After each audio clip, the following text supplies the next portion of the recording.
Então, essa palavra que Deus deu a mim, que falou ao meu coração, uma palavra de restauração, e eu quero que você abra a sua Bíblia aqui no Evangelho de Mateus, no capítulo 9, versículo 17. Eu sou muito chorona, e essa palavra é uma palavra forte, queridos. É uma palavra que vem de encontro aos nossos corações, porque nós precisamos parar para refletir, nós precisamos realmente ver, permitir que o Espírito Santo trabalhe em nós e faça a mudança necessária em nossas vidas, para que haja uma restauração em todas as áreas da nossa vida, queridos. Eu tenho certeza que muitos aqui anseiam também por isso, como eu anseio, e querem isso. Mas a palavra de Deus diz aqui no Evangelho de Mateus, no capítulo 9, versículo 17, eu vou explicar isso a você, para que você entenda. Diz assim: nem se deita vinho novo em odres velho, do contrário, se rebentam.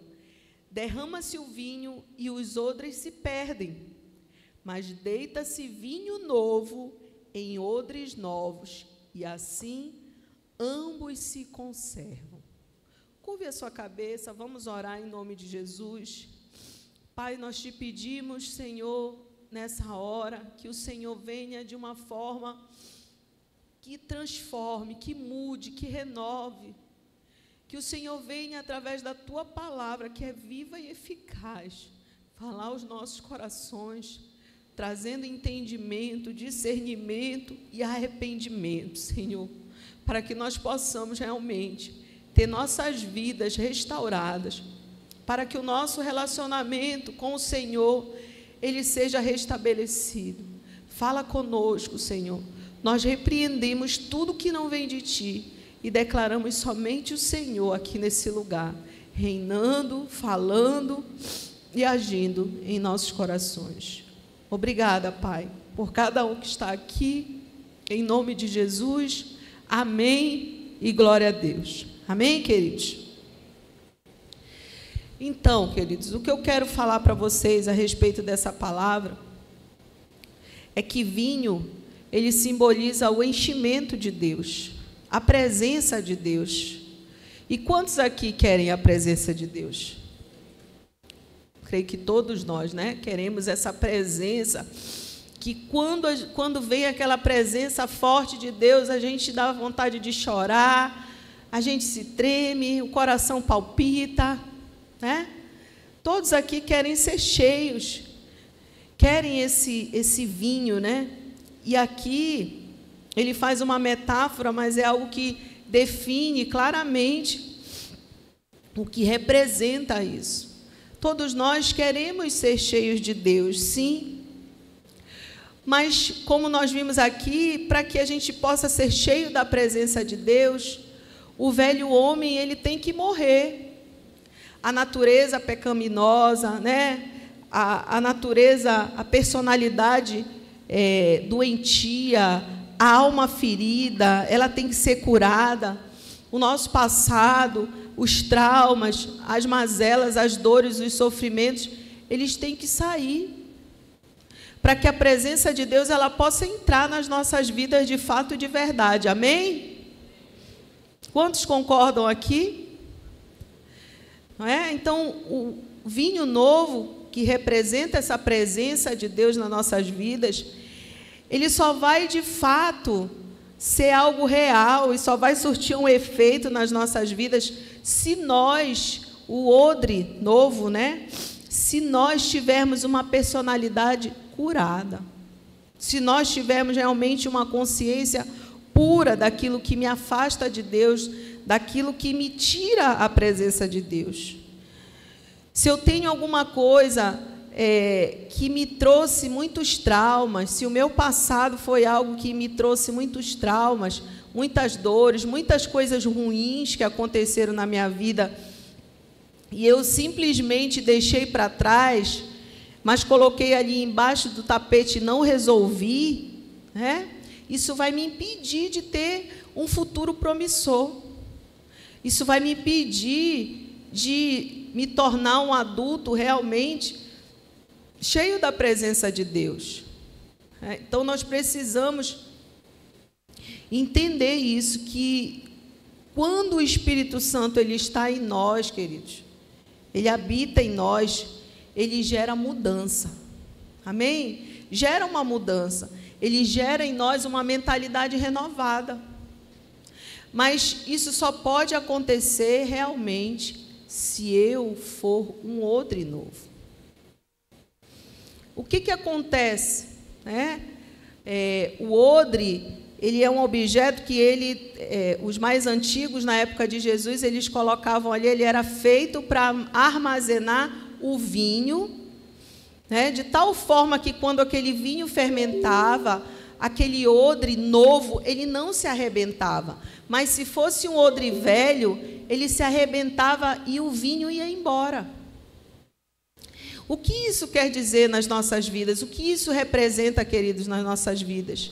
Que se eu vier para Jesus, se eu disser que eu sou de Jesus, mas eu continuar com a velha vida, eu continuar com os maus hábitos que eu tinha antes de aceitar Jesus, se eu digo que eu estou na presença de Deus, se eu digo que eu sou um servo, uma serva de Deus, um jovem, um adolescente de Deus, mas eu continuo na mentira, eu continuo no vício, eu continuo deixando o desânimo, a raiva, a falta de perdão, a irreverência, a desonra, a rebeldia, a desobediência. Se eu deixo tudo isso prevalecer na minha vida, eu sou um odre velho. Logo, a presença de Deus, ela não vai ser constante na minha vida. A vontade, o desânimo, eu vou ser dominado pelo desânimo, pela vontade de desistir, pela falta de comunhão, não tenho mais prazer nas coisas de Deus, não tenho mais prazer em estar com Deus. Tudo isso. Então, hoje, nós podemos ver que o que nós queremos, todos aqui querem ser abençoados por Deus, sim ou não? Hein? É ou não é? Queremos ser abençoados, queremos que Deus nos abençoe, mas não queremos abrir mão daquilo que nos afasta de Deus. Não estamos dispostos. Hoje, a influência do que temos visto aí fora, muitas pessoas irreverentes, muitas pessoas que desonram as outras, se afastam, tentam denegrir, tentam fazer tantas coisas ruins. Na verdade, elas estão presentes dentro da igreja. Isso tem nos afastado de Deus, A mentira, a falsidade, a dissimulação, a imoralidade, a rebeldia, como eu falei, a desobediência. Tudo isso tem nos afastado. Tudo isso tem feito com que o vinho, a presença de Deus, ela vai se esvair. Porque muitas das vezes temos sido o quê? Odres velhos, queridos. Odres velhos. Cada um de nós aqui recebemos um chamado. Cada um de nós. Fomos chamados. Nós sabemos que lá em João, capítulo 15, versículo 16, o Senhor ele nos fala que não fomos nós que escolhemos estar aqui, fomos escolhidos, Nós escolhemos estar nesse congresso, escolhemos estar na presença de Deus, mas foi Ele que nos escolheu, foi Ele que nos chamou. Isso é uma verdade, isso é um fato. Deus já havia destinado para nós, a presença dEle, a vida dEle, Deus já tinha feito tudo isso. Mas o que acontece é que muitas das vezes nós estamos aqui, temos essa oportunidade, fomos chamados, fomos escolhidos, mas o que acontece? Nós tomamos decisões que nos afastam de Deus. Quando nós decidimos viver a vida sem a orientação das pessoas que Deus coloca nas nossas vidas, ou seja, dos nossos pais, não temos referencial de pai, de mãe. Decidimos não obedecer os nossos pastores, as pessoas que Deus colocou nas nossas vidas para cuidar de nós. A consequência disso é que nós nos afastamos cada vez mais da presença de Deus. Nós queremos, muitas das vezes, queridos, como eu perguntei aqui, todo mundo quer ser abençoado, eu quero ser abençoada, todos nós queremos ser honrados, queremos ser reconhecidos, queremos que as pessoas vejam, né, as nossas atitudes de boas, as boas práticas, aquilo que fazemos, né, que julgamos ser bom, e é de fato bom. Nós queremos ser honrados perante as pessoas, perante a igreja, a liderança, perante a nossa família.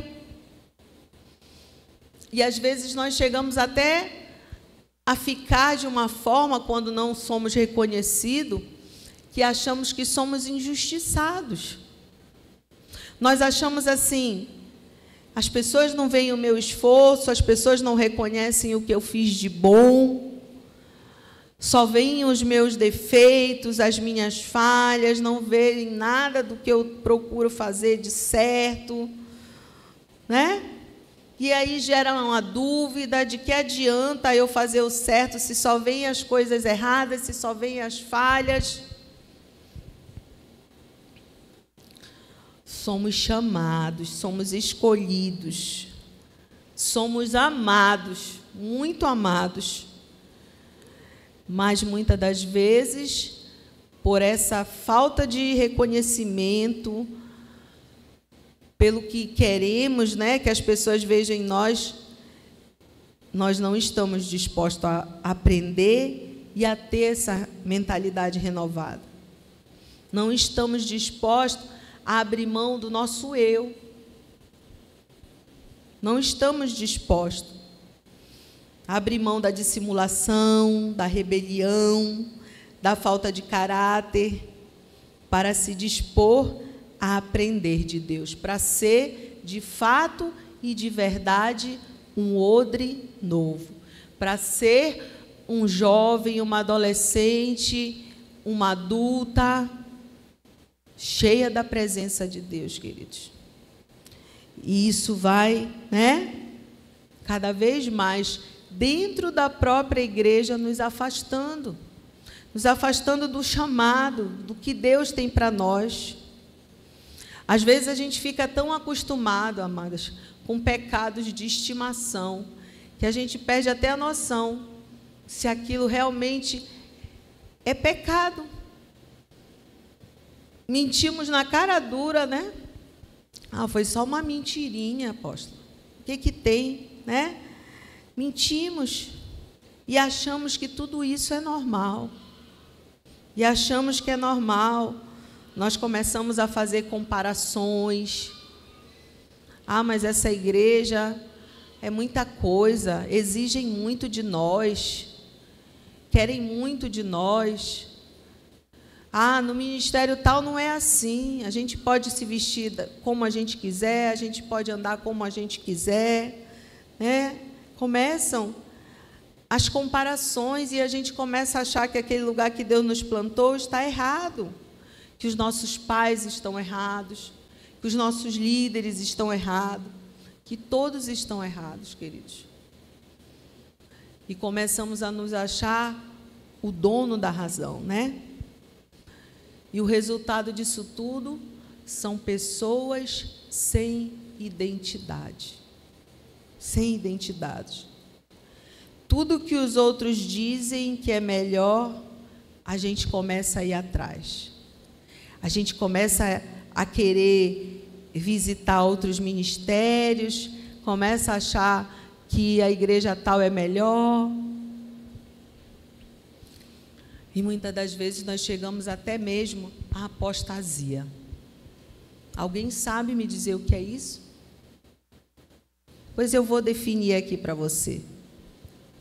Apostasia significa o abandono ou a rejeição da fé cristã por alguém que anteriormente era um seguidor de Cristo. É um ato de se afastar da verdade de Deus, abandonando os ensinamentos e princípios do Evangelho. O termo apostasia vem da palavra grega apostásia, que significa deserção, partida, rebelião ou revolta. E em um contexto bíblico, a apostasia envolve abandonar a adoração verdadeira e os ensinamentos de Cristo, muitas vezes substituindo-os por doutrinas falsas ou pelo mundanismo. E a gente vê aqui no livro de 1 Timóteo, capítulo 4, no versículo 1, anote, é mencionado que nos últimos tempos alguns afastarão da fé, dando ouvidos a espíritos enganadores e a doutrinas de demônios. Então, a gente vê, queridos, que às vezes a gente não sabe, mas a gente já está muito afastado. Que a gente já se afastou há muito tempo dos princípios, dos valores, que a gente já se separou de Deus. Mas a Bíblia ela nos fala sobre a importância de nós nos mantermos firmes.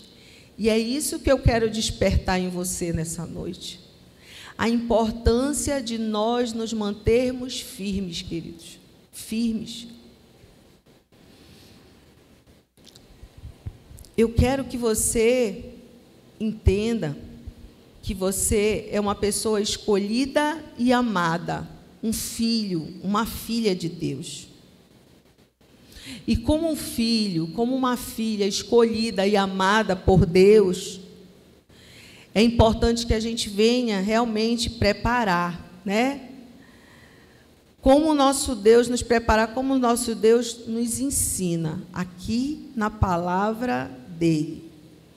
Nós sermos pessoas de caráter, termos um caráter forjado em Deus, sermos pessoas curadas dos nossos traumas, amém? Sermos pessoas curadas das nossas dores, das nossas mágoas, que geram ao longo do tempo muitas coisas ruins em nosso modo de viver e de agir. Então, amados, que nesses dias nós possamos realmente abrir o nosso coração, de fato e de verdade, para um mover profundo. Você consegue entender o que eu estou falando? Amém? Para um mover profundo, um zelo, para buscarmos a santidade de Deus, para que nós possamos realmente avançar. Porque hoje nós podemos ver que um espírito de religiosidade, ele se instalou na igreja do Senhor. E nós precisamos banir isso. Nós precisamos abrir mão de tudo aquilo que nos afasta de Deus, queridos. E aí, eu quero começar a contar para vocês aqui, eu vou falar um exemplo da Bíblia, mas eu quero falar para vocês um exemplo bem real, que está aqui diante de vocês. Porque eu digo que Deus, ele, quando ministra algo no meu coração, através da palavra dele, ele quer com certeza falar primeiramente comigo.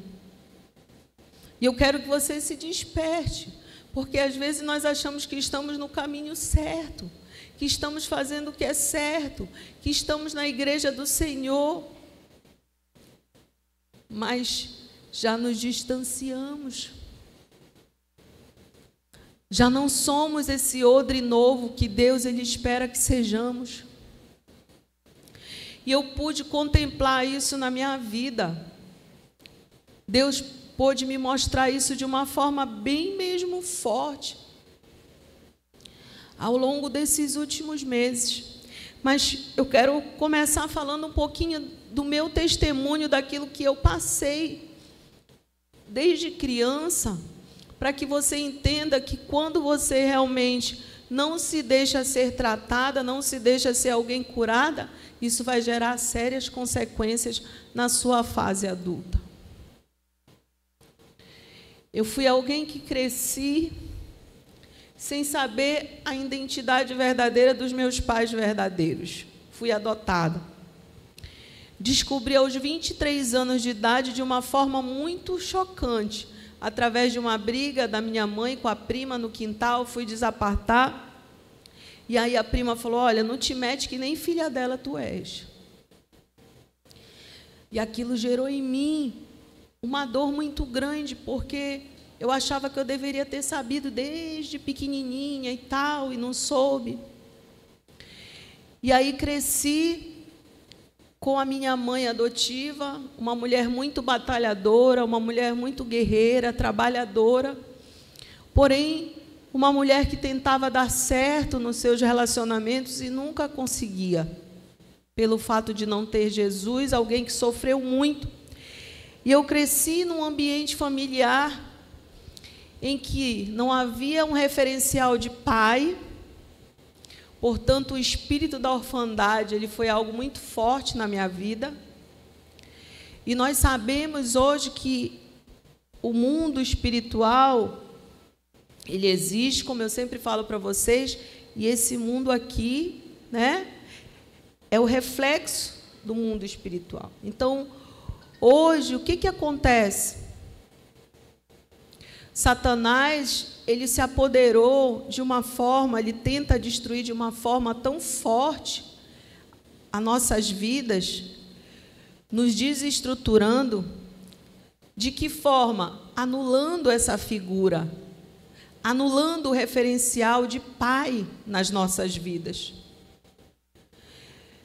E aí eu cresci dessa forma, não tinha um pai que fosse aquela pessoa que estabelecesse ali o papel de um líder, de um pai na minha vida, na minha casa, na vida dos meus irmãos. A minha mãe trabalhava fora para nos sustentar, passava a maior parte do tempo fora, passava às vezes dias, até que chegou ano na minha adolescência, sem estar presente. E eu cresci nesse ambiente, muitas mágoas, muitos traumas, presenciei muitas brigas, muitas confusões na família, muitas coisas ruins, muitas palavras ruins, fortes. E quando eu me tornei uma adulta, eu dizia assim, eu vou estudar, vou trabalhar, vou conquistar, vou fazer tudo o que eu tenho que fazer, para eu não depender de nada, nem de ninguém, porque pai, mãe não está nem aí, não me amam, não querem saber de mim, então também não quero nem saber, vou conquistar as coisas do meu jeito.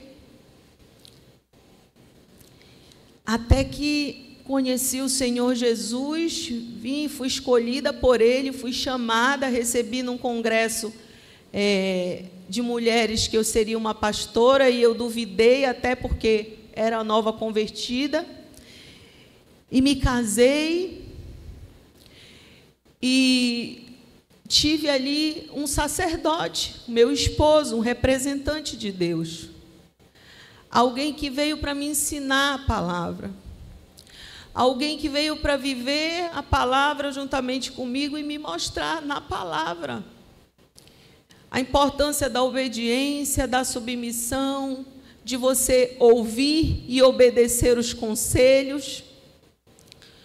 Mas os traumas familiares, as frustrações familiares, as rejeições, geraram em mim uma resistência, em que eu achava assim, exatamente isso que eu falei para vocês agora há pouco. Você não vê as minhas qualidades, você só vê os meus defeitos, você não vê nada de bom, você só vê coisas ruins, você não elogia, você só critica. Você faz tudo isso porque você não me ama, porque você não gosta de mim. Se você me amasse, você não me falaria isso, você não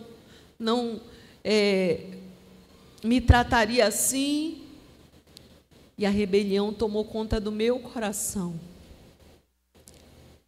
Eu tinha um chamado, recebi uma profecia de que seria uma pastora. Eu fui uma escolhida. Mas a dor da rejeição, a frustração, os problemas, as dificuldades que enfrentamos, as palavras nos afastam de Deus. Até que nós chegamos a um estado, a rebelião nos leva a um estado de extrema desonra, queridos.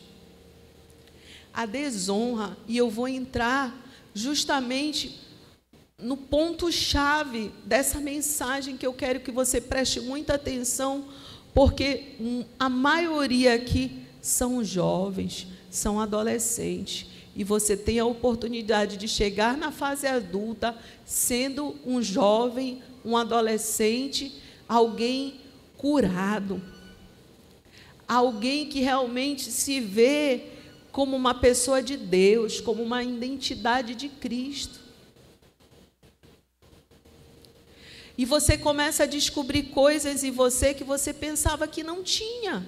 Porque quando nós somos feridos, quando nós somos pessoas que são dominadas pela rejeição, quando nós somos pessoas traumatizadas, havia muitos traumas de abuso. Fui abusada aos 11 anos de idade. Aos 17 anos de idade, eu fiz um aborto. Então, havia muitos traumas em mim, em que eu culpava muito os meus pais, a ausência deles. E eu trouxe todos esses traumas, eu trouxe todas essas mágoas, todas essas dores, esses sofrimentos para dentro do meu casamento, para dentro do meu relacionamento. E isso, de uma certa forma, prejudicou não só o meu relacionamento com o meu esposo, mas também com os meus filhos e também com o meu Deus. Então, o que Deus quer de nós realmente, né, que nós sejamos pessoas curadas. E preste atenção aqui no que eu vou falar para vocês. Pessoas doentes, além de não crescerem, geram pessoas doentes. Você já sentiu você já teve aquela sensação assim, fulano não gosta de mim, ciclano não gosta de mim, ou foi só eu que senti isso? Ah, fulano não gosta de mim, não, olha como ela me olha, olha como ela fala, olha como não gosta. Pessoas doentes da alma, elas levam isso para outras pessoas. Não fala com aquela pessoa ali, não, que ele não gosta de mim, provavelmente também não vai gostar de você. Transmitimos a nossa doença para outras pessoas.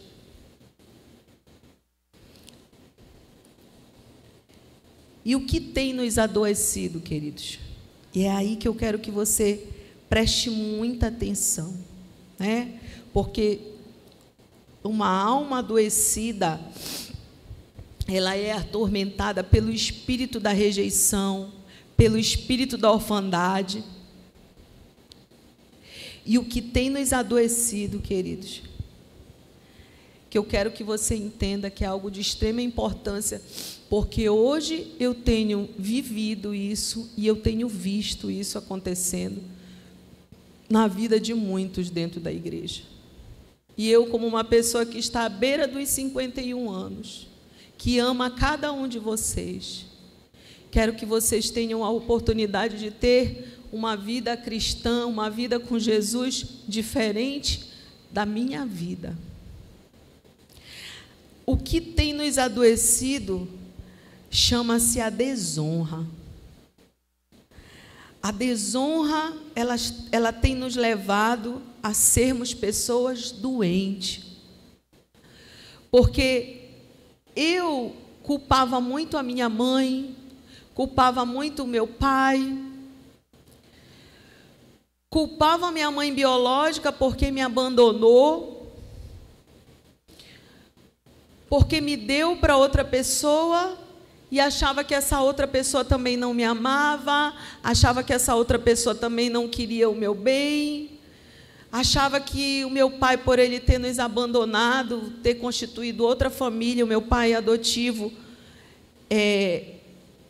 a figura masculina era uma figura sempre de uma pessoa que estava ali só para machucar as outras pessoas, então não dava valor algum, sempre desonrando. Então, muitas das vezes nós queremos ser honrados, queremos ser reconhecidos, mas não honramos a Deus. Não honramos os nossos pais, não honramos as nossas autoridades. Não honramos. E um livro que eu gosto muito é o livro de 1 Samuel, porque nesse livro sempre Deus me confronta. E lá em 1 Samuel, capítulo 2, versículo 30, no 30,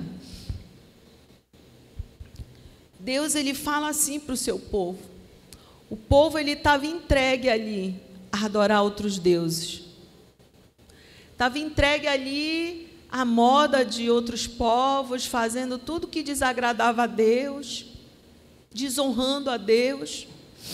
Quando Deus veio e falou com o povo e disse assim: portanto, diz o Senhor, o Deus de Israel, eu tinha dito que a tua casa e a casa de teu pai andariam diante de mim perpetuamente.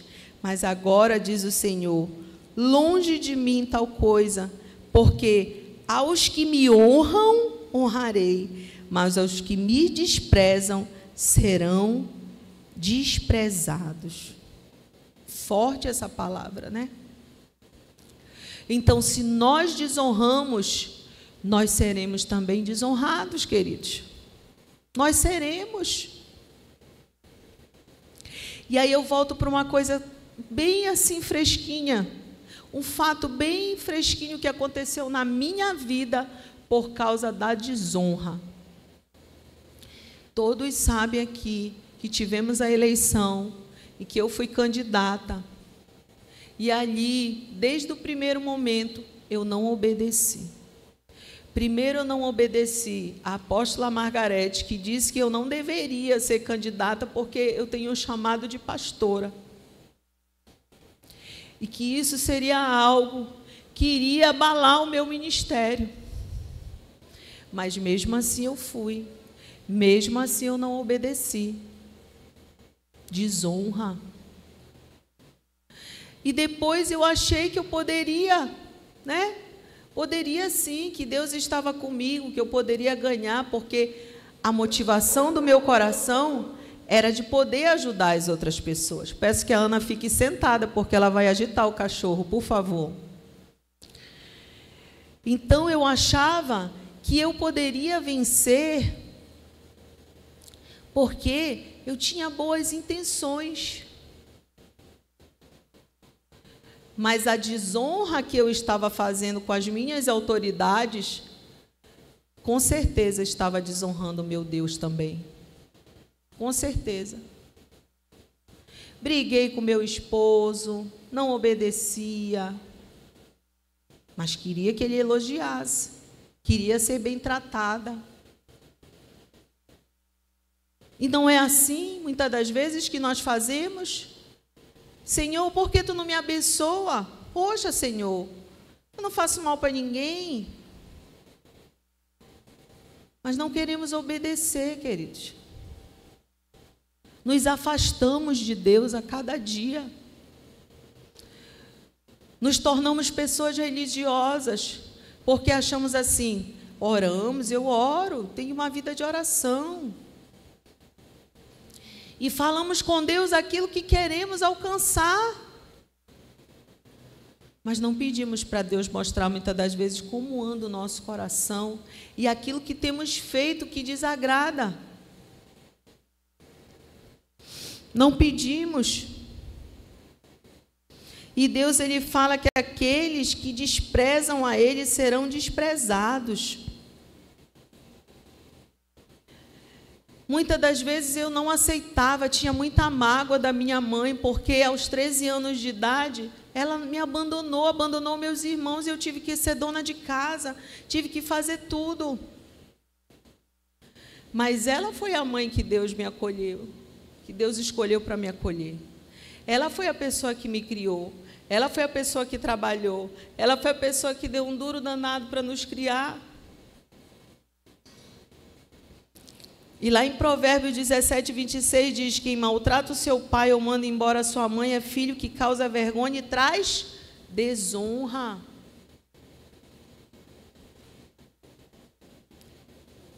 E será que muitas das vezes, quando nosso pai, nossa mãe nos chama a atenção, nós aceitamos com alegria? Nós decidimos obedecer? Ou estamos causando vergonha e trazendo desonra? Hein? Lá em Efésios, capítulo 6, versículo 2 ao 3, diz: honra o teu pai e tua mãe, que é o primeiro mandamento com promessa, para que te vá bem e vivas muito tempo sobre a terra. E hoje nós temos visto aí muitos adolescentes, muitos jovens perdendo a vida, muitos pais tendo que enterrar os seus filhos. Por quê?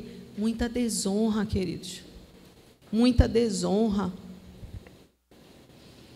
Temos deixado de agradar o coração de Deus. Mas Deus é tão maravilhoso que Ele nos chama realmente para um tempo de restauração. Há um tempo, nós precisamos ter esse tempo de restauração. Hoje a gente vê tanta gente, tanto na juventude, eu dizia isso, eu dizia, assim que eu tiver independência, eu vou deixar a casa dos meus pais, da minha mãe que me criou, vou deixar, vou morar só, vou ter a minha independência, vou morar em outro lugar. E hoje não é muito o desejo do coração de muitos. Eu vou me embora. É o que acontece. Mas nós precisamos dessa restauração. Eu e você, nós precisamos a cada dia. E a palavra de Deus nos fala aqui no livro de Malaquias, capítulo 4, versículo 6, e aí que vai entrar Jesus nessa história. Você vê aqui que vai passar um período de 400 anos entre o Velho Testamento e o Novo Testamento, mas a mensagem de restauração é a mesma, queridos. É a mesma que foi deixada lá. E lá em Malaquias capítulo 4, versículo 6, olha o que diz aqui a palavra. E eis que, vamos ler dos versículos 5. Eis que vos enviarei o profeta Elias, antes que venha o grande e terrível dia do Senhor. Ele converterá o coração dos pais aos filhos e o coração dos filhos a seus pais, para que eu não venha e fira a terra com maldição. Né? Maldição. Então aqui nós estamos falando de um tempo de reconciliação familiar. Nós precisamos realmente dessa reconciliação das famílias, né? Antes da vinda de Jesus, antes do dia do Senhor. Um movimento de relacionamento aqui, de voltarmos a esse relacionamento correto entre pais e filhos, onde o coração dos pais se volta para os seus filhos e vice-versa, evitando assim uma possível maldição aqui na terra. Hoje nós vemos o que, amados, hein, queridos? Adolescentes tramando a morte dos próprios pais. Não é? Hein? Coisas ruins acontecendo de adolescentes de 14, 13 anos que a gente nem pensava que poderia acontecer. Hoje a gente vê. Eu falei lá no pré-congresso do caso daquele menino de 14 anos que matou o pai, a mãe, matou o irmão de 3 anos, escondeu numa cisterna porque queria ver a namorada lá na outra cidade, Mato Grosso. Queria sair do Rio para o Mato Grosso, os pais não deixaram. né? E ele foi lá, matou os pais. Foram investigar lá na cidade da namorada, viram que ela não só sabia da trama, como também havia assistido tudo online, né? Ficava jogando ali online e tramaram tudo isso e tantas coisas assim. Então, há um tempo que é necessário essa reconciliação das famílias. Sabe, queridos, a igreja do Senhor, nós somos uma grande família. A gente sempre fala aqui, a família Minac, né, que a gente fala. Mas a gente vê que hoje, dentro da igreja, muitos não se falam, não falam uns com os outros, têm dificuldade nos seus relacionamentos com os seus pais, têm dificuldade nos seus relacionamentos com os seus líderes, nos seus relacionamentos com os seus pastores. Hoje a gente vê que tem pessoas que passam por nós, parece que a gente nem existe. Se a gente não chamar, não der um oi, Pai do Senhor, fazem de conta que nem conhecem a gente. A desonra. E Deus está nos chamando o quê? Para uma reconciliação. Uma reconciliação da igreja do Senhor, de Cristo com a sua noiva, queridos. É necessário que haja. E a gente vê aqui que 400 anos se passaram, aí vem aqui, né? Vem aqui para Lucas capítulo 1, versículo 17.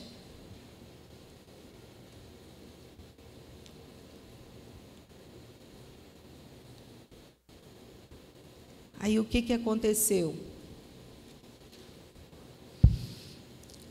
Já falando de João Batista, aquele que veio antes do Senhor Jesus para anunciar a vinda daquele que traria a restauração da humanidade, né? E ele fala aqui no versículo 17 que João Batista, né, se referindo a ele, e converterá muito dos filhos de Israel ao Senhor seu Deus, e irá, versículo 17, adiante do Senhor, no espírito e poder de Elias, para converter o coração dos pais aos filhos e converter os desobedientes à prudência dos justos e habilitar um povo preparado. Né? Um povo preparado. Então, João Batista, assim como Elias, né, ele veio com essa missão de trazer também essa reconciliação. Ele estava voltado ali para a conversão e preparação da vinda do Senhor, da vinda do Senhor Jesus. Então, nós aqui como igreja do Senhor, a gente tem ouvido falar muito, estamos vivendo tempos do fim, os últimos dias, a vinda que estão anunciando a vinda do Senhor Jesus. Isso é um fato, nós sabemos que esses tempos, eles foram previstos aqui em Mateus 24. Mas a pergunta que fica, queridos, estamos preparados para essa vinda? Estamos, de fato, promovendo essa reconciliação, essa restauração? Será que estamos? Ou estamos agindo como pessoas desonrosas? E é necessário que eu e você entendamos que a desonra, ela tem consequência nas nossas vidas. Há muitas consequências. A desonra, anote para você que está anotando aí, a desonra pode levar a problemas financeiros, emocionais e espirituais.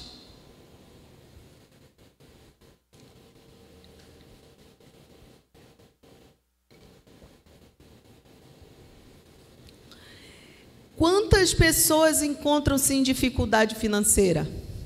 Hein? Quantas pessoas? Talvez você nunca tenha falado para ninguém. Talvez fique só no seu pensamento ali, né? Você é uma pessoa questionadora, uma pessoa cheia de pensamentos ruins a respeito daquelas pessoas que representam uma figura de autoridade na sua vida. Talvez você seja aquela pessoa que pense de forma desonrosa, até mesmo com os seus pais. Talvez você seja aquele filho, aquela filha que nunca falou nada, mas o coração ali está cheio de questionamentos. Esse pai só sabe falar coisas ruins, como eu falei aqui, citei para vocês. Esse pai só sabe dizer isso, só sabe pensar, faz isso, faz aquilo, só sabe mandar. Às vezes estamos no nosso trabalho, na escola, esse professor é chato. Sua mãe não para de falar. Enche o saco. Essa matéria desse professor é muito chata. E aí começamos a desenvolver uma série de problemas emocionais e às vezes não sabemos nem explicar o porquê. Emocionais, espirituais. Estamos assistindo, fazendo coisas que sabemos que é errado, mas continuamos fazendo porque, não tem nada a ver. Não é porque eu assisto isso que eu vou fazer também. E passamos a enfrentar problemas espirituais, insônia, ansiedade, temos dificuldade para nos concentrar nas coisas, a desonra, dificuldades financeiras. Poxa, a gente começou aquela faculdade, começou a fazer aquele curso, eu tinha certeza que eu ia conseguir passar. Eu tinha certeza que eu ia conseguir depois pagar. Mas ficamos ali questionando, desonrando. A desonra aos pais, ela pode resultar em dias ruins e uma vida mais curta.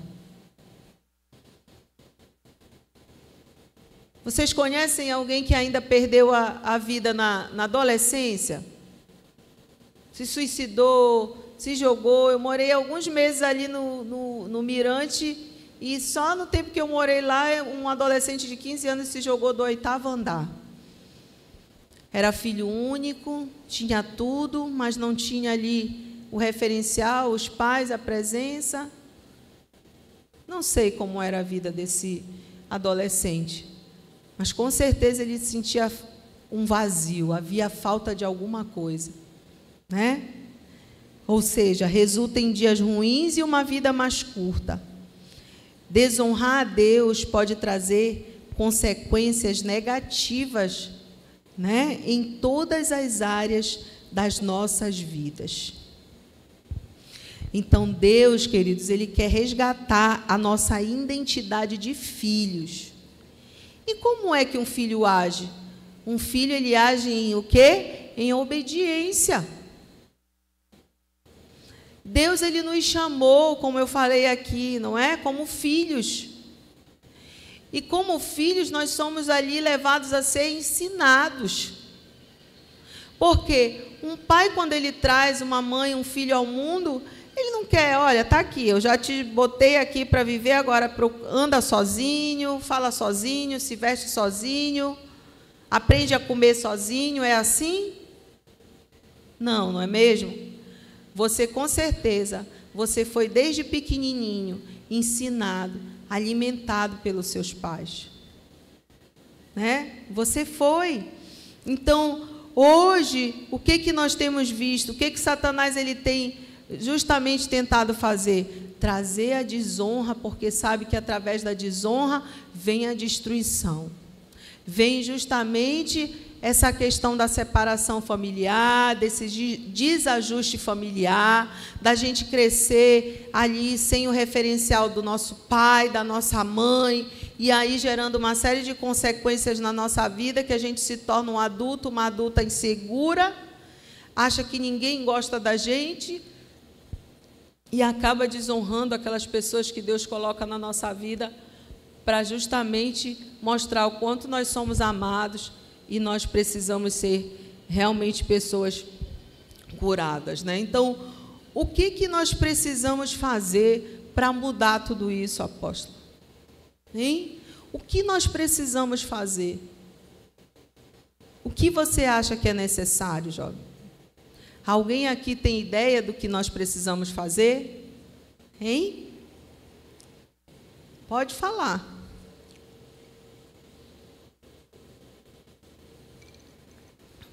A boca está seca. Anote aí o que você precisa fazer para que você venha ter realmente uma vida, restaurada na presença de Deus. Nós precisamos dar lugar à honra. Nós precisamos tirar a desonra que atrai essas consequências de problemas financeiros, emocionais, espirituais, que muitas das vezes abrevia a nossa vida aqui nessa terra. Nós precisamos dar lugar à honra. Sabe por quê? Anote aí o poder da honra. A honra, ao contrário da desonra, libera o poder de Deus. Amém? Libera o poder de Deus. Então a honra precisa ser o quê? Restabelecida nas nossas vidas. A Bíblia ela nos ensina que a honra é um princípio que traz bênção e prosperidade, né? Então, honrar a Deus e aos outros é um caminho para uma vida plena e abençoada. Honra em relação ao quê, apóstola? Honrar os pais, cuidando deles e demonstrando respeito e gratidão. Honrar os amigos, sendo leal e apoiando-os em momentos difíceis. Honrar os colegas de trabalho, tratando com respeito e reconhecendo suas contribuições.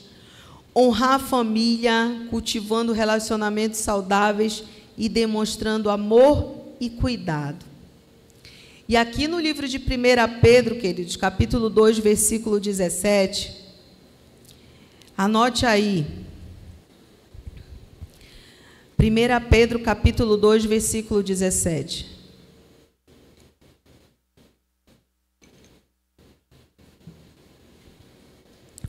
Honrai a todos, amai a fraternidade, que quer dizer unidade, o convívio entre as pessoas.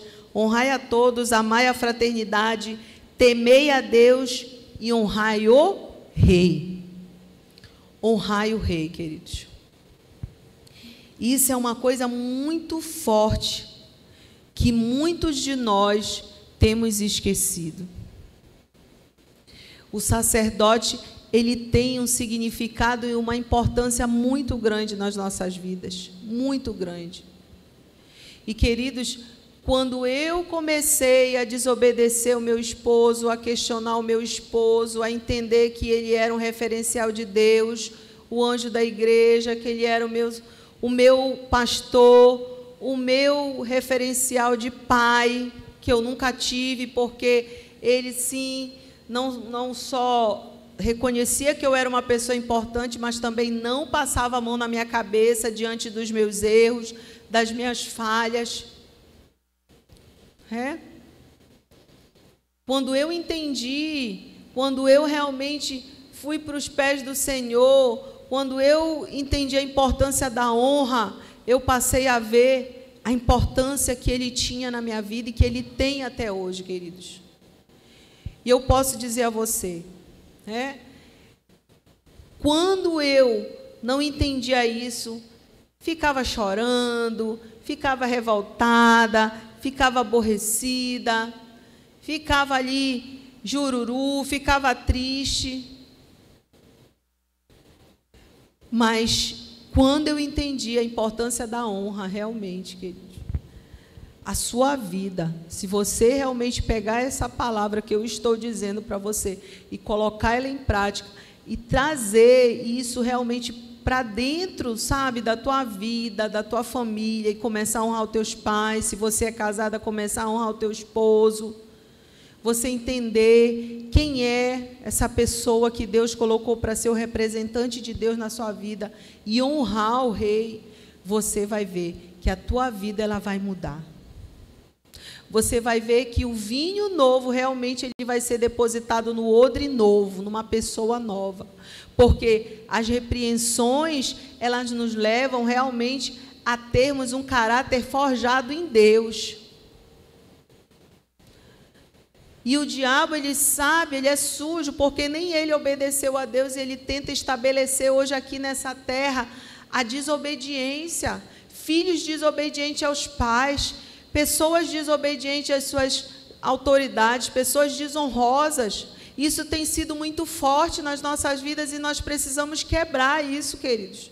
Nós precisamos de uma restauração na nossa vida como pessoas cristãs, como pessoas de Deus. Pararmos de termos tantos questionamentos e abrirmos o nosso coração diante de Deus e dizermos: Deus, eu quero o Senhor, porque o Senhor, a presença dEle só virá na nossa vida quando nós decidirmos mudar, quando nós quisermos essa mudança verdadeira de coração, não porque eu estou aqui falando para você, não porque você já ouviu essa palavra do teu líder, da tua líder, do teu pai espiritual, da tua mãe, sabe?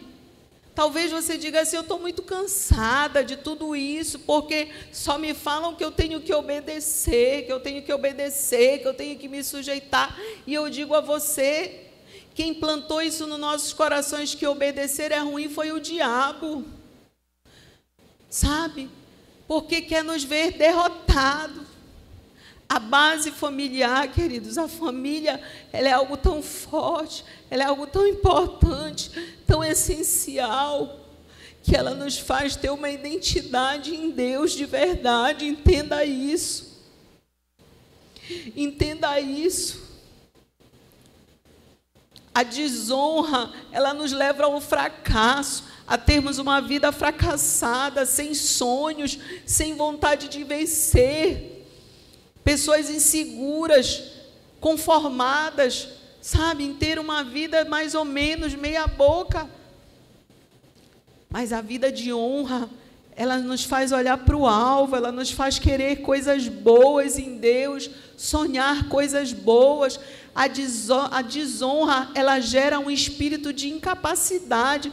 Nos vemos como pessoas pequenas, incapazes, inseguras. Eu não posso, eu não consigo, isso não é para mim, eu nunca vou ter uma família, eu nunca vou ser uma pessoa que é reconhecida, uma pessoa bem-sucedida, uma pessoa próspera. A desonra nos leva ao fracasso, queridos. Mas a honra, né? Ela libera o poder de Deus nas nossas vidas. Ela faz com que nós realmente venhamos sonhar os sonhos de Deus. Então, nós precisamos realmente nos desfazer da desonra. E eu falei para vocês que eu gosto muito de estudar lá no livro de 1 Samuel, e eu estava meditando na vida de Saul. Deus havia falado ali, né? O povo exigia um rei. Não queriam, desonraram ali o profeta Samuel. Ele já está velho. Nós queremos um rei que governe como existe nos outros lugares. E nós queremos um rei que governe sobre nossas vidas. E o profeta Samuel foi para diante de Deus e Deus falou para ele: olha, deixa, vamos fazer a vontade deles, mas dita para ele as regras.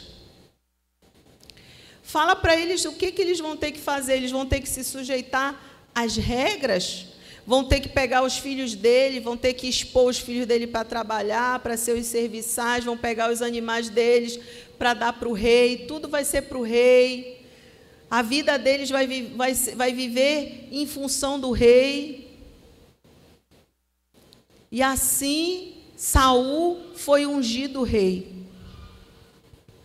A Bíblia fala, se você pegar lá pelo capítulo 10, que quando o profeta Samuel foi lá para ungí-lo, para nomeá-lo rei, e ele disse: olha, vai ser da família de Benjamim, da tribo de Benjamim, e ele vai ser o rei de vocês agora. Procura o rei. Ele estava escondido entre as bagagens. porque ele não se achava uma pessoa capacitada. Né? Ele dizia, eu sou o menor ali da minha família, da tribo, apesar de que ele era um homem alto. Mas o fato é que ele foi. Está aí o rei de vocês não queriam um rei? E se você pegar para ver a trajetória de Saul, ele teve algumas vitórias, mas sempre você vai ver um rei questionador ao que Deus mandava ele fazer. Né? Teve uma certa batalha em que Deus havia falado para ele esperar o profeta Samuel não chegou na hora que ele achava que tinha que chegar, e o que ele fez? Ele foi lá, começou a oferecer sacrifícios, fazer o que Deus não tinha mandado ele fazer. Quando o profeta chegou, ele disse, eu tive um medo que o povo se dispersasse, mandei oferecer um sacrifício ali para ele. Ele disse, mas Deus não te mandou fazer isso, Saul. Mas eu achei que deveria fazer dessa forma. E ali já tinha sido um alerta em que Samuel falou, olha, porque tu estás fazendo isso, tu não vais ser mais o rei de Israel. E ele reinou só 2 anos. E depois, Deus deu uma ordem para ele derrotar, exterminar todos os amalequitas. Todos. Tudo que havia ali era para ele exterminar. Os amalequitas, se você parar, Deus falou que eles deveriam ser exterminados porque era um povo que perseguia demais o povo de Deus, eram pessoas muito malvadas, né? E a Bíblia fala lá em Deuteronômio que eles tinham que ser exterminados, senão eles iriam destruir o povo de Deus. Por isso Deus havia dado essa ordem para Saul. E Saul, mais uma vez, foi lá e fez tudo do jeito que ele achava que tinha que fazer e destruiu todo mundo, menos o rei e os animais. Aí lá vai de novo o profeta Samuel questioná-lo, lá em 1 Samuel capítulo 15, versículo 22, por que você fez isso, Saul? Deus não te deu uma ordem? Eu achei que eu deveria poupar o rei, poupar os animais, ouvir o povo e para pegar e oferecer ali sacrifícios. E Saul disse, tem Deus prazer em tantos sacrifícios e holocaustos em que se obedeça a sua palavra? Né? E aí ele diz, eis que obedecer é melhor do que sacrificar. E qual foi a reação de Saul perante tudo isso? Né? O que ele falou?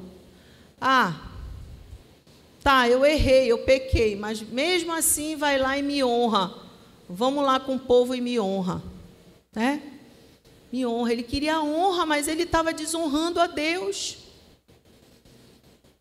E ali naquele dia, o profeta Samuel falou que ele não seria mais rei. E o Espírito de Deus se retirou dele. E ele passou a ser dominado por um espírito de loucura, ficava possesso. Ou seja, ficou ali totalmente desorientado, porque é o que a desonra atrai.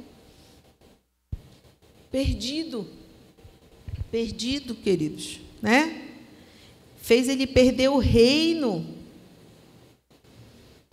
É o que faz. O que me faz perder tudo? São essas feridas, são essas dores, são esses traumas. É esse espírito de rejeição que nós precisamos eliminar das nossas vidas, queridos. Isso nos faz perder o reino, isso nos faz ser pessoas totalmente que são atraídas a cada dia para um abismo. E o que o salmista fala? Que um abismo ele vai gerando o quê? Outro abismo, não é? No Salmo 42, 7, um abismo chama outro abismo, ao ruído das tuas cataratas, todas as tuas ondas e vagas têm passado sobre mim. Uma coisa vai chamando outra.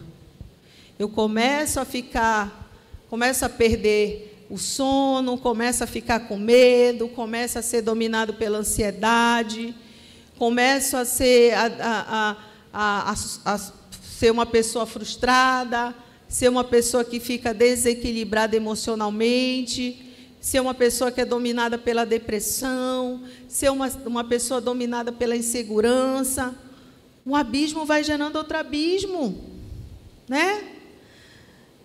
É uma sensação de estar constantemente sendo atingido por problemas e dificuldades, como se um abismo de adversidades levasse a outro, criando uma sequência o quê? De desafios, queridos.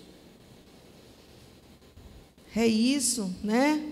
O salmista está expressando uma angústia, um sofrimento, comparando as suas tribulações a ondas e vagas que o submergem, né? Fazendo essa comparação. E não é assim, a nossa vida fica ali agitada. Parece que a gente não consegue mais administrar o tempo, a gente não consegue administrar nossas coisas, está o tempo todo ali corrido. É um ciclo de problemas que gera. E aí nós paramos para olhar para a história de quem? De Davi, né? Que tinha tudo para poder, vamos dizer assim, ser uma pessoa desequilibrada. Mas Davi era aquele que ia sempre para mais perto de Deus e sempre diante das dificuldades ele tinha ali uma atitude de honra. Você não vê aqui Davi dizendo para o pai dele, eu não vou olhar as ovelhas. Você não vê ele dizendo para o pai dele assim, eu não vou lá olhar os meus irmãos, eu não vou levar aqui esse queijo para eles lá, não vou lá no campo de batalha. Você não vê. Você não vê Davi quando ele foi esquecido pelo seu pai Jessé, quando o profeta Samuel foi lá para ungí-lo rei, em que o pai dele, Jessé, mostrou para o profeta todos os seus irmãos que antecediam a ele, né? E ele sendo o 8º filho já, tem um que está lá no deserto, lá no campo, lá nas ovelhas, lá, né? Lá no curral com as ovelhas, e você não vê um jovem ferido, o meu pai esqueceu de mim. Não, mas ele tinha uma atitude de humildade, né? A sua humildade fez ser rei até os últimos dias da sua vida, amados, né? Então, eu quero que você se atente, porque todos aqui ainda têm uma vida longa pela frente. Todos aqui, eu acredito que poucos são os que têm mais de 30 anos. Tem alguém aqui que tem mais de 30 anos? Só eu, que tenho uma, né? São pouquíssimas aqui. Então, ainda assim, nós somos jovens. Todos são adolescentes. Então, você, preste atenção no que eu vou te falar. Você está tendo uma oportunidade, sabe, de ainda na sua juventude, na sua adolescência, ser alguém que decidiu agir com honra, sabe? Ser alguém que decidiu restaurar essa paternidade na sua vida. Ser alguém que decidiu no seu coração viver uma vida diferente da vida que os seus pais tiveram, ser alguém livre para buscar Deus, ser alguém para ter uma identidade realmente na presença de Deus e fazer a diferença, queridos. E entender que você é uma pessoa brilhante, que tem um futuro brilhante, mas só na mente e na presença de Deus, só fazendo a vontade dEle. Então, está na hora da gente realmente deixar todas essas mágoas, sabe? Eu resolvi liberar perdão para todos aqueles que me fizeram me sentir essa pessoa insegura. Eu não sei quem são os meus pais biológicos, não sei.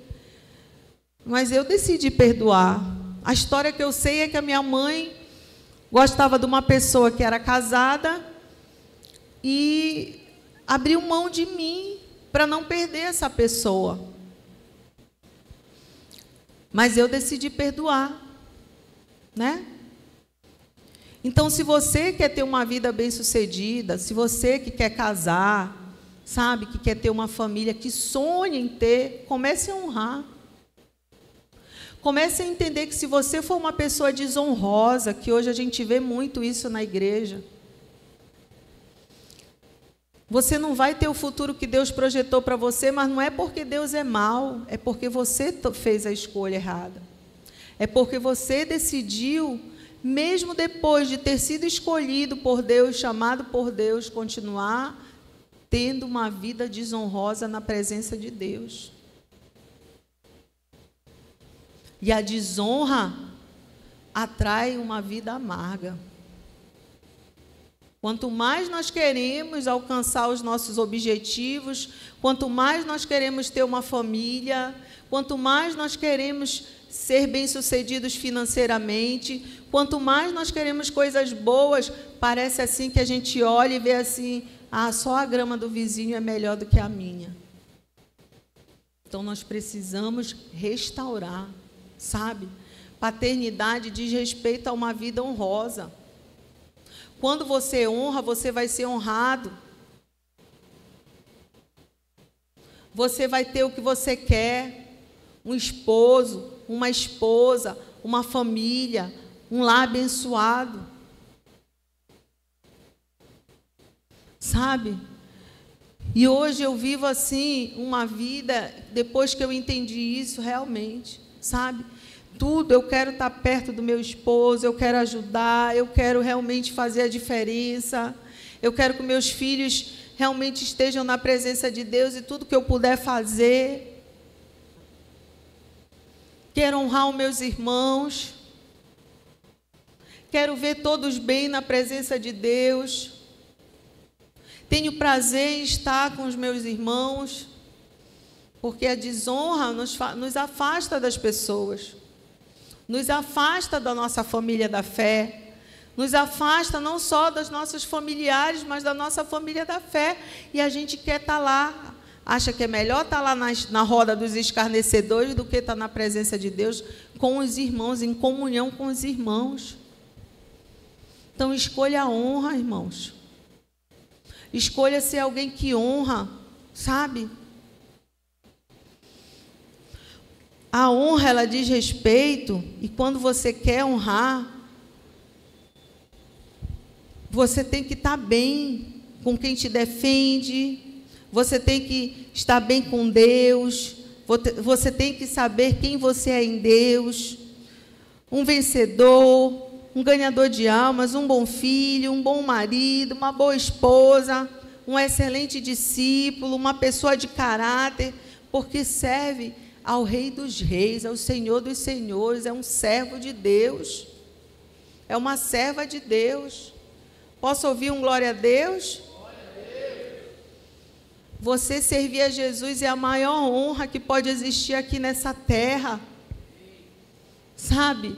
Você se intitular servo do Deus vivo, filho de Deus, é a maior honra que possa existir. Não é quantos mil seguidores você tem, não. Quantos mil likes você recebe ali, quantas curtidas. Mas é as pessoas saberem lá fora quem você é, quem você representa. Amém? Eu quero finalizar essa mensagem aqui no Salmo 51. Abra sua Bíblia no Salmo 51.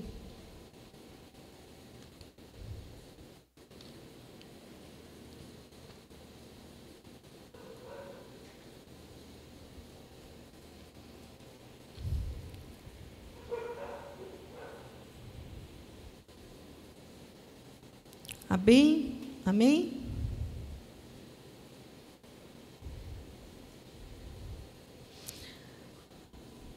Aqui, vamos ler 51, eu quero que você leia a partir do versículo 9.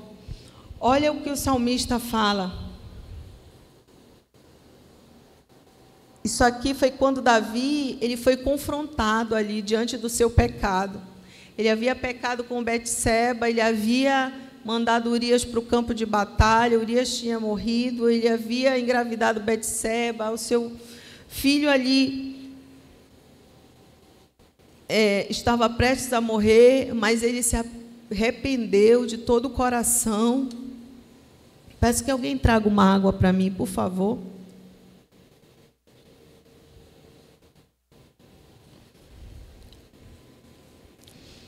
E olha o que ele pediu, né? Ele foi confrontado ali pelo profeta e ele se arrependeu de uma forma ali tão forte, que ele disse assim: esconde o rosto dos meus pecados e apaga todas as minhas iniquidades. Cria em mim, ó Deus, um coração puro e renova dentro de mim um espírito inabalável. Não me repulses da tua presença, nem me retires o teu Santo Espírito. Restitui-me a alegria da tua salvação e sustenta-me com o espírito voluntário.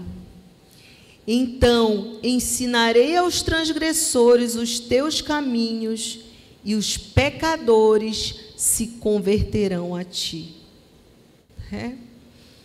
Alguém que estava verdadeiramente tão arrependido do seu pecado, da sua desonra, né, do quanto ele havia desonrado a Deus, que ele pediu ali para que Deus não tirasse ele da sua presença, né, mas para que ele pudesse criar um coração puro diante dele novamente, renovasse dentro dele um espírito inabalável, para que ele não se retirasse da presença dele, não retirasse o espírito dele. E muitas das vezes nós estamos ali agindo de forma tão desonrosa que o Espírito Santo já está longe. Mas essa palavra não encare como algo que a gente quer ali te confrontar para que você fique ferido, não. Mas encara isso como uma libertação, um confronto para que haja um arrependimento, como houve em mim esse arrependimento, né? E que tudo que eu quero é a presença de Deus.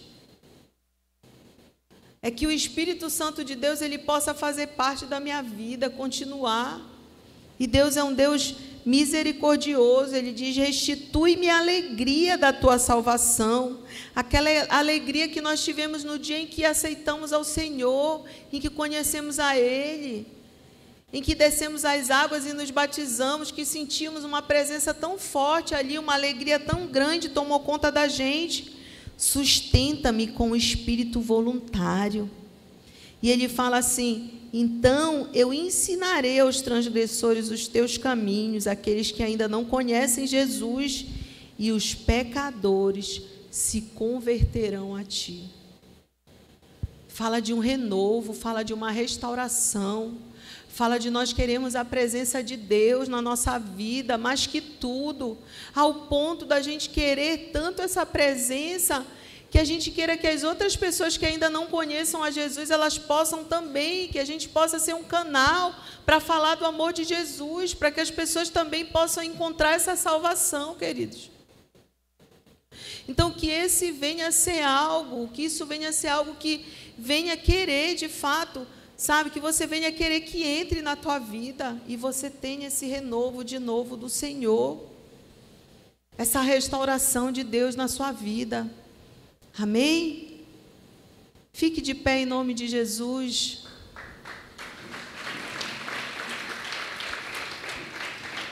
Fique de pé, feche os teus olhos. Eu quero que você feche os seus olhos e que você fale com Deus nessa noite. Sabe, talvez há muito tempo você tenha esquecido como é. Quando nós não falamos com Deus, nós estamos também tendo uma atitude de desonra. Nós também estamos tendo essa atitude. Então, feche teus olhos. Talvez você está cansado, você teve um dia de trabalho. Eu sei, não é fácil. Mas esse é o momento de você estar na presença de Deus e pedir para Ele: Senhor, realmente eu quero isso. Cria em mim, Senhor. Eu quero esse renovo na minha vida de novo. Eu quero. Diga para Deus: eu quero essa restauração na minha vida, mais que tudo. Em nome de Jesus, diga isso para Deus.